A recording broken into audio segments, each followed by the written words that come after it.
this place find yourself a friend.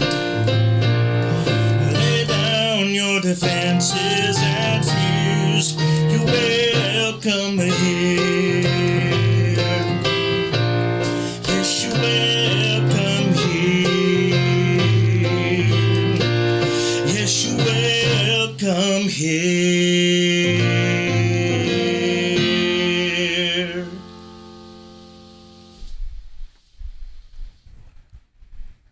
Good afternoon, I'm Reverend Dave Thompson, and I'm excited to welcome you back to our Civil Human Bible Study. I'm a civil human minister, and what that means is that I focus my ministry on building human peace and common ground.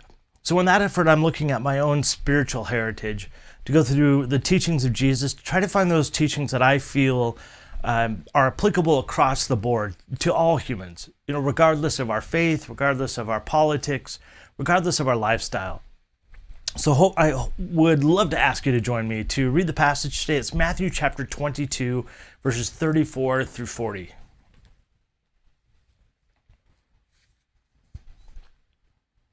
Starting with verse 34. But when the Pharisees heard that he had silenced the Sadducees, they gathered together. Then one of them, a lawyer, asked him a question, testing him and saying, "Teacher, which is the great commandment in the law?" Jesus said to them, "You shall love the Lord your God with all your heart, with all your soul, and with all your mind. This is the first and great commandment. And the second is like it. You shall love your neighbor as yourself. On these two commandments hang all the law and all the prophets." So pretty simple words, but in actuality, they're probably some of the most difficult ones to figure out as a human being. And I want to walk through a little bit about what this passage is talking about, first of all, and what's going on right now. And then I want to talk about the concept of loving God from a human perspective and loving our neighbors in that same way possible. So let's go ahead and jump into the passage. So right now, Jesus is at the temple. This is the Passover holiday, so there are hundreds of thousands of Jewish people now in the capital city, Jerusalem, many of them at the temple doing different rituals and learning from different teachers. And so there's a lot of people basically gathered in the big temple, which is where all the religious stuff happens, all the ritual and all of the teaching at this time especially. And right now they're sitting there with Jesus, who is one of the rabbis who is speaking at this time and teaching others. He's one of the more popular ones, it would seem at this point, being that he has a drove of individuals, crowds that are flocking to hear him. And the religious leaders do not like this guy. They really don't, because he represents the anti-establishment. He represents the individual who is trying to bypass all of the pomp and circumstance, all of the luxury, all of the wealth, all of the requirements and credentials that are required of the system, and trying to focus on just the poor and the hungry and the lonely and the outcasts in life, because they are the ones, in his esteem, who need help right now. And so this is really frustrating to the Pharisees, the Sadducees. There's also the Herodians, and there's a number of religious groups that are sort of controlling Israel at this time. And so as they're sitting in the temple, this is their opportunity to come to Jesus and say, "Hey, we want to test you with all these different things to make sure you know what you're talking about." But really, it was their attempt to make him look foolish in front of others. So this particular passage, they try to find the smartest guy, essentially, like the best law firm legal lawyer. And really, that's what he is to these people 2,000 years ago. This country is ruled by their religious laws. So that means the Old Testament as we know it today. It means a bunch of other cultural laws that have been developed. This one person that they pick is evidently like the best lawyer of the best. He's like the top gun of lawyers. And so he is now approaching Jesus in an effort to make him look like he doesn't know what he's talking about. At least that's what seems to be conveyed here. And so he comes to Jesus and says, "Hey, Jesus, what's the great commandment?" Or what's the greatest commandment, essentially. there's a reason they're asking this.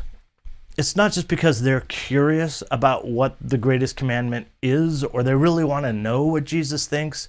They're really trying to get him to say something that is going to put him in a political problem area by getting him to stumble and say some particular command that is politically charged that they can use to ostracize him.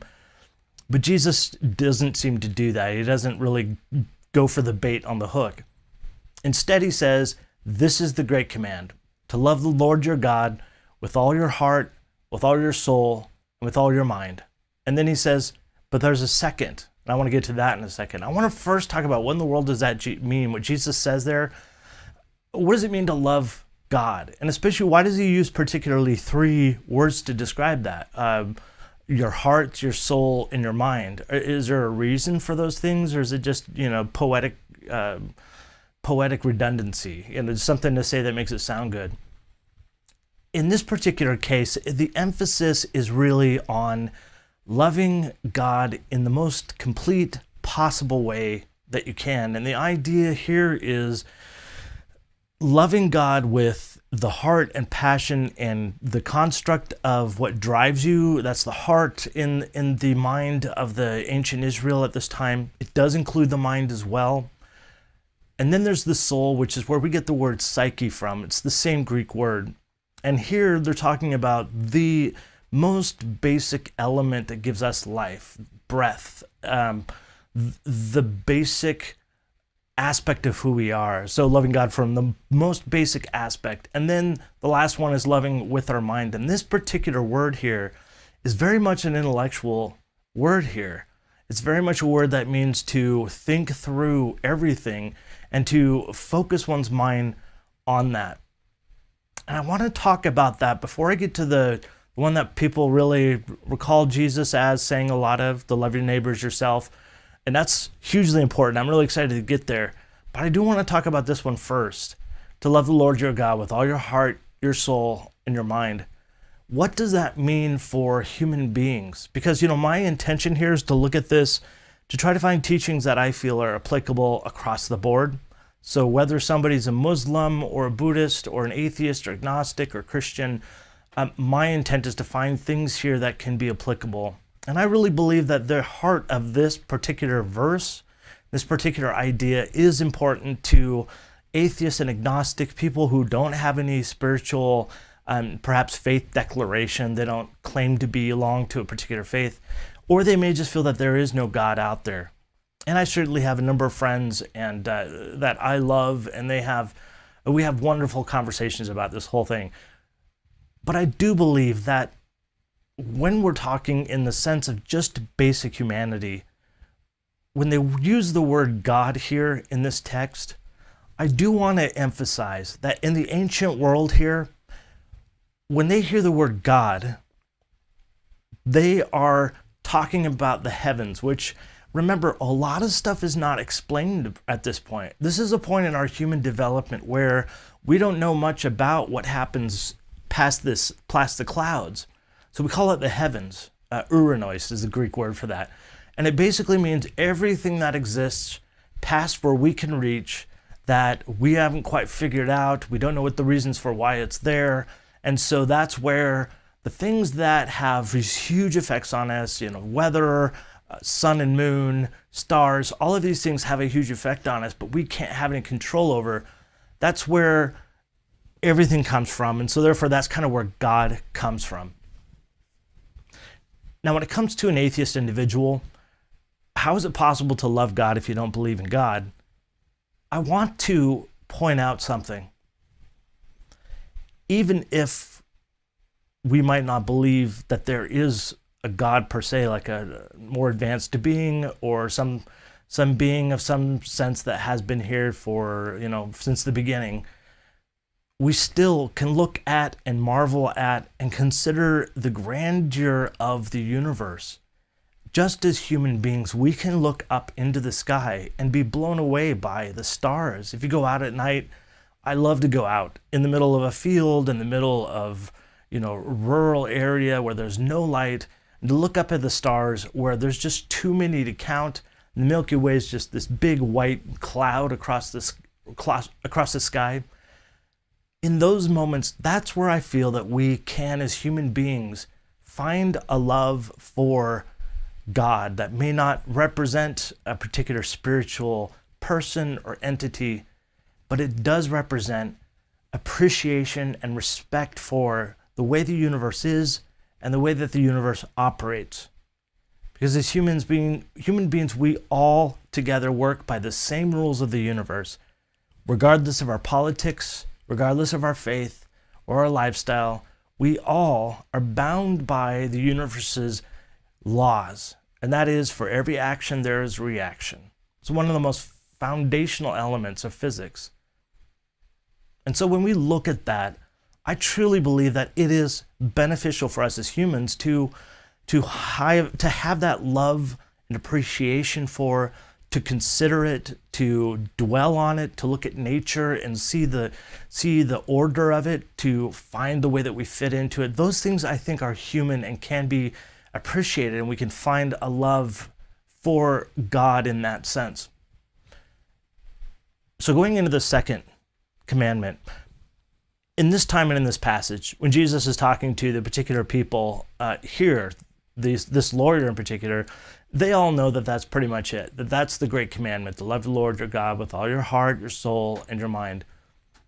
Then Jesus adds this, but there is a second or another one that is equal to the same, or it carries the same weight, and that is to love your neighbor as you love yourself, or in the same way that you love yourself. This is different for them, and this is kind of throwing a little bit of a switch into the religious leaders of Jesus' day, because they want people looking only to the temple, only to the church, only to the synagogue to love God with all their heart, all the ritual, with all their money. But Jesus points out that there's like another equally important part of life, and that is loving those around us the way that we love ourselves. I came from a fairly conservative group of Christianity, and a lot of times they would interpret this particular verse by saying that Jesus is really only talking about our spiritual neighbor, or our neighbor within the community of Christ or the community of belief. In other words, the only people we're supposed to care about or love are those people who claim to be Christians, or who claim to be within our particular faith perspective. I think that is completely against everything that we have, you and I have gone through in these studies, have demonstrated that Jesus, this particular story of Jesus, shows a person who doesn't hold any real power or importance to belonging to a group. He puts importance on those basic human virtues: compassion, humility, forgiveness, peacemaking. And those he demonstrates himself to the Romans, to foreigners, and to Jewish people alike. He doesn't discriminate in that regard. He focuses mostly on the kingdom of Israel, of course. That's just kind of what he's doing, but he never turns away anybody who comes to him. And I think that that's really important. So as a human being, does this apply? Does this law apply? Does it make sense for us to uphold this also as a foundational rule of who we are? I really think, yes, it does. When we employ this particular rule of living, it makes a difference to us and to everybody around us.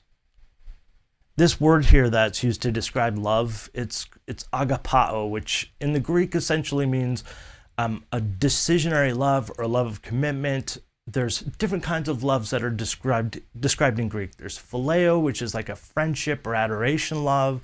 There's eros, which is more of a physical love. And then there's agape, which is another one of the more important ones. This one is more about a choice of empathy to regard somebody else and their needs along with our own. When we do that, we disable the hate and the division that we share right now. And that's where I want to to leave today, and that is right now, we have plenty of people telling us that we need to hate each other. Plenty of people telling us why one side is out there to get us and the other side is out there to get us too. Every side seems to think that the other side wants nothing more than to burn down everybody's houses and cause utter chaos. I do not believe that is the case. First of all, I've never experienced that in my entire life working across the aisle with conservatives and liberals and Republicans and Democrats and libertarians, and I've worked across the board, and I have never found that to be the case. What I have found in my 20 years of ministering with people across the board and bringing people together in peace and common ground, what I've found is that we have far more in common than we do in difference. That neither of us want to suffer through chaos or war or violence. We want to live in peace and live the way that we want to and have some general rules that we can all get together to enjoy. How do we do that? By loving God or the universe around us, the essence of who we are, this life that we've been given, and loving everybody else in it. Our neighbors, those who are nearby, is literally what that word neighbor means. Anybody within our proximity, to think about them. It's empathy, it's understanding and regarding their needs. And when we do that, we will open a door to a kind of communication and a kind of feeling and a kind of relationship that we've never had before. It makes a difference. And I would ask that you maybe consider somebody in your life, whether it's a coworker, whether that's somebody that you end up standing in line at Starbucks with every morning. Well, I don't know if you're standing in line these days, but regardless, you're get cut off in the drive-through lane. Wherever it is where you interact with somebody and you have had a difficulty finding peace with this person, and every time it just elevates your stress and elevates your anger and elevates all of the things that you don't like in life. For that person, do something nice for them. Do something kind, even if they don't deserve it, and even if they don't say thank you or they don't even recognize that you did this. What does change is us. When we do something nice like that, we feel better. And that feeling of goodness and kindness and love is powerful. And it has an impact on us right now. And it's like a potion that when you drink it actually makes you feel better. So I would encourage you this week, as I'm thinking about those people even within my own circle, to try to do the same thing. Thank you for joining me this morning. If you have any comments or suggestions, or you want to put in your own story or anecdotes about this conversation today, I would love it if you would leave them in the comments below. If you're on Facebook, I would love it if you would like my page. And if you're on YouTube, there's a button over here you can click to subscribe. That way we can stay in contact with one another. If you need somebody to talk to, I would love to be available for you. My email is on my website, RevDaveThompson.com. Please reach out. On social media, it's pretty much Rev Dave Thompson across the board. So until tomorrow when we meet again live at noon, I really do want you to know that I love you. I hope you choose to love yourself. It is the only love that we have any control over. And as we have talked about today, I would encourage you to join me as we go about the rest of our day, loving our neighbors the same way. Thank you.